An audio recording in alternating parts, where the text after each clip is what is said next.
Hi guys, Paul here, and today I figured I would make a video instead of just posting pictures, just as something different. I'm out today firing some of these. So these are going to be like little oil lamps, and what I'm going to do, assuming the firing process is a success, I'm going to melt pine resin and fill these with pine resin, and then use a bit of amadou from a horseshoe fungus as a wick. And then hopefully once this is filled and it's got the pine resin in it and the wick, I'll be able to light that, and that will then give me a source of light that I can carry around quite easily and refill again when it runs out. So I've got a few here. I've got this one, and this one's quite nice. The hoops are always quite temperamental when it comes to firing. They've got to be connected right. I have another one here. This is probably my favourite one. The hoop's a little bit lower down on that one. Looks kind of like a kukska. So there's that one. And then there's this one here, which is a bit of an experiment, and it's actually cracked already. Hopefully you'll be able to see that in there. So I'm not expecting this one to make it, but when it comes to fire and clay stuff, I've kind of realised as time's gone on that it's about making the odds kind of in your favour by having more than one. So hopefully one of these will work, and then I'll be able to use my pine resin to fill them up. So in keeping with the primitive sort of ideology, I'm going to start the fire using a handrill set. So I have, this is clematis and this is elder, really good combination. I learnt this one from Jeff Preen, actually, the handrill god himself. So shout out to you, Jeff. So I'm going to use this to get the fire going.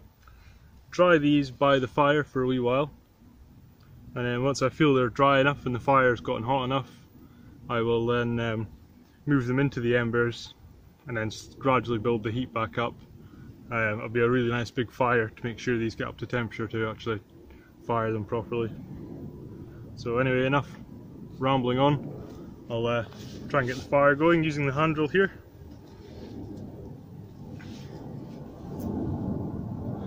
I usually use a ferro rod just to keep things kind of simple and quick.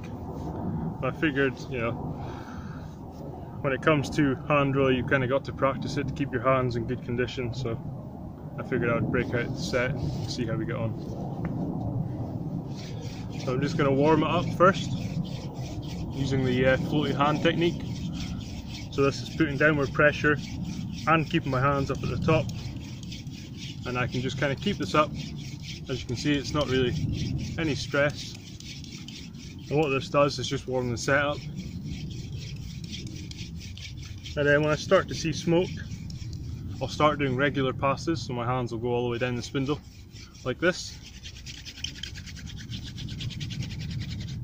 I don't know how well you'll be able to see that there, but I'm getting smoke already, which is obviously a good sign.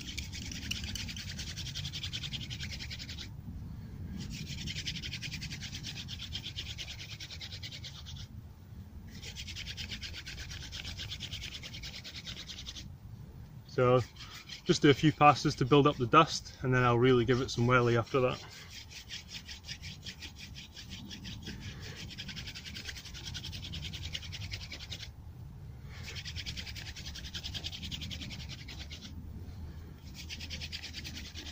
So I've actually got an ember there, but because I've just made it, it's too small. So I'm going to carry on going and make that ember bigger, so I stand a better chance using my tinder bundle here, which is cattails and dry grass. So I'm going to carry on for a wee minute.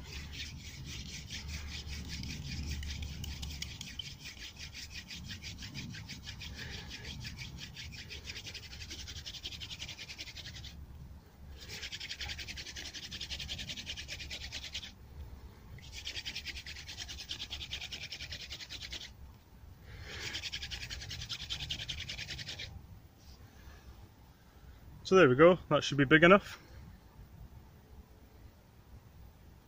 Gently remove that. So see if I can show you guys, so you know there's no trickery going on. There's the ember there.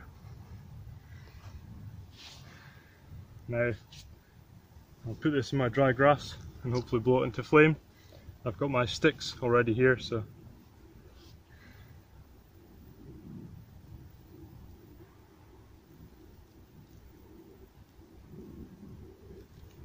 that's it transferred.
So it's taken a wee bit of going because it's been raining this morning, so the grass is a wee bit damp, but we'll see.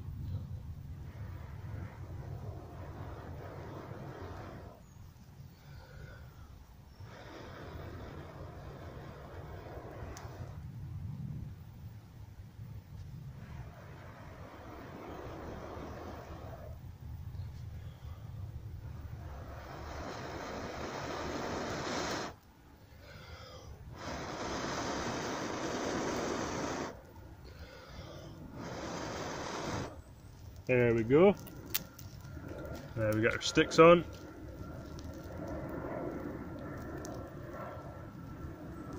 Try not to freak out and rush and panic.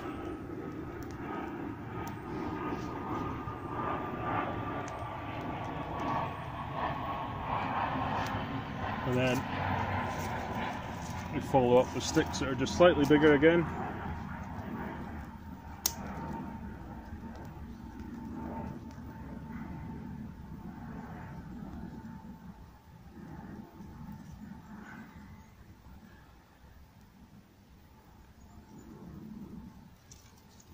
Just being careful of how I put them on. Just after putting on all the effort, you don't want to smother it.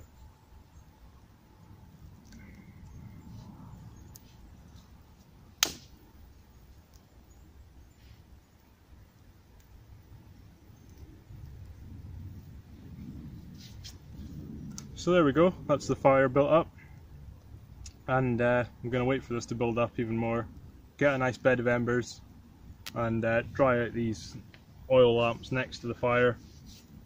And then once that's done, I'll bring you back and I'll show you the sort of the firing process, as it were, and we can, you know, discuss that. So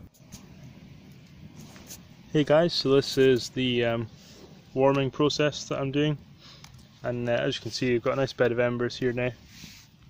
So what I'm going to do is I'm going to start scraping all these embers around the sides here, and I'm going to make like a hollow in the middle, like a little empty spot to sit those in, and that way they're not touching the embers directly, so they're not getting extreme heat straight away, but they will kind of get hotter and hotter and warm up sort of more gradually, as opposed to just being chucked straight in the embers.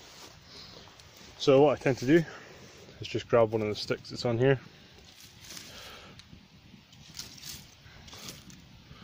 First of all, I'm going to try and move these actually, just so we don't knock them and break them.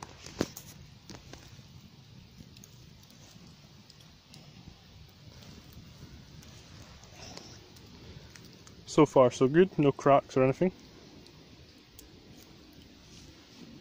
So anyway, like I was saying, just going to make like a little hollow in the middle here,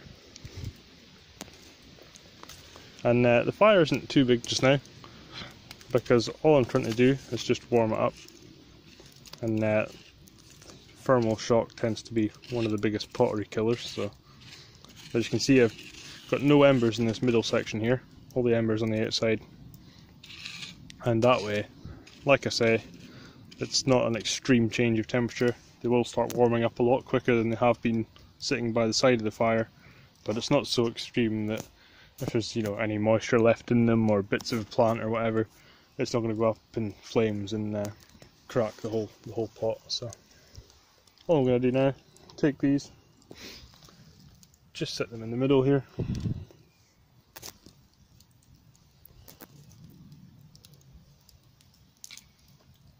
and then just leave them there. And then once I feel they've heated up, so I'll leave them in there for maybe 10 minutes or so, just to, so you know, they'll kind of get up to the temperature of the embers around them slowly. And then once they've done that, all the embers will come back in on all sides, and then the fire will be built up again. And I have a collection of wood here.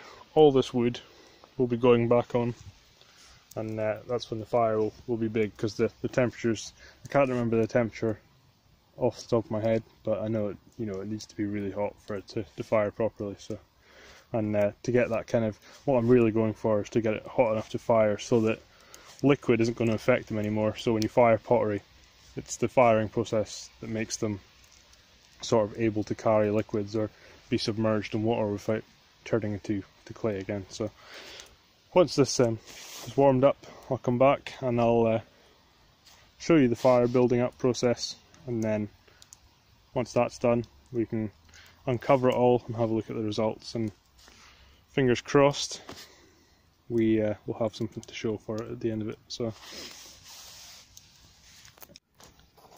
just a quick update. They've been in here for about 10 minutes now, and seeing as they're kind of getting hotter and hotter, I have brought the embers in, and what that does is just kind of, again, slowly building up the heat, so that I've taken the embers in to surround them a lot closer now. And another 5 or 10 minutes like this, and then I'll be building the fire up on top of them again. So just a quick little bit there for you. So as you can see, we're starting to build the fire up again now, and started off with the handle side, and it's kind of working its way over. You can see the pots in there, and what I'm going to be going for is trying to get them to glow red hot, and I'll do that by adding loads of wood and getting the fire incredibly hot, but also by blowing air into it as well, just to give it that extra kick. So all I'm doing just now is just lining wood across the top, and the fire will gradually spread across. And this is something I've been learning about just recently, because I've been firing pottery. When it comes to making a fire that you want to cover an area or go in a circle or even a long line, I always had this vision that you had to start one fire here and then one fire here, and the two would meet in the middle or something along those lines. But as I've discovered, and you know, common sense really, but you don't really think about it at the time, you know, all you have to do is just supply it with the wood in this area, and the fire does the rest by burning the material and working its way over. So the way I tend to do it now is just to put wood where I want it to burn, and then the fire tends to spread over and do the rest. So that's what I'm doing just now. So there's going to be plenty of wood on this. Like I say, all the wood over here is all going to be used to try and get this fire as big and as hot as possible. And then the next video you see will be us scraping away the ashes and seeing how we got on. So fingers crossed, and we'll see how it goes. So guys, we've got the fire built up here, and I thought I would show you this. It's not very often this happens, so it's nice to take advantage of it. There's a nice little window right into the heart of the fire there, and hopefully you'll be able to see the actual pot in there. Let's see if I can zoom in a bit. There we go, so that's the potted cell there. As you can see, it's glowing red. That's what we're trying to achieve. So yeah, going really well so far. No loud noises or explosions, and when it comes to pottery, that's always good. So This will take a while to burn down, but when it does, I'll come back to you. Okay everyone, so you can see the fire's pretty much burnt down now. Still a really hot ember base there though. And you can see our oil pots in here. Now what I'm going to do, because this fire isn't going to get any hotter, and essentially now it's just a process of cooling it down, I'm going to find the clay pots or clay oil containers that are in here, and I'm just going to start slowly pulling them forward. So the embers, the hot embers, as you can see, are over here. These really red hot embers over here. And what I want to do is slowly pull these forward so they're gradually getting cooler and cooler, because these embers are cooler than these ones over here because there's still a fire burning over there. And then once I get them to the edge here, it's just a case of moving them forward every so often until I get them out here, and then they'll cool down, and then I'll be able to check them over and see how they've fared. But I don't know how well you'll be able to hear it, but they're sounding pretty good, so I'm just going to move them forward now.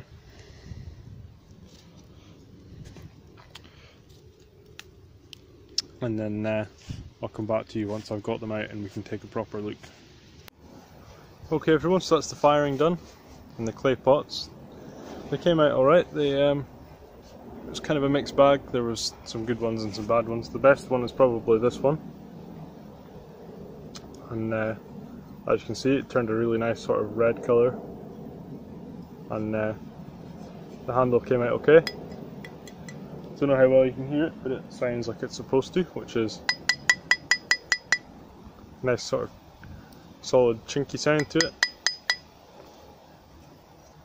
There is one slight problem up here. Don't know how well you'll be able to see that. Wee bit of a crack, but not anything substantial. Just there, you can see it. So that's probably the best one, and the crack shouldn't cause a problem because it's connected down here so well, luckily, that it shouldn't really cause any issue. So that's the best one. The other two, like I say, mixed bag of results. This one, my favourite one, actually the whole bottom of the handle came off, and I don't know if I can do it on here, but when you angle it right you can actually see daylight right through it, which obviously isn't good. But because it's on the outside, I'm thinking, you know, I might be able to patch it up with some more clay and then just let it dry, but you can actually see it flexing there. So we'll see what happens with that. Because it's on the outside, I might be able to patch it up. The bowl was perfectly fine. An amazing colour on here again. The camera's terrible on here, it keeps kind of going out of focus, but you can see the colour on that. Really nice. And again, in terms of functionality, it shouldn't really be a problem, as long as I can hold it.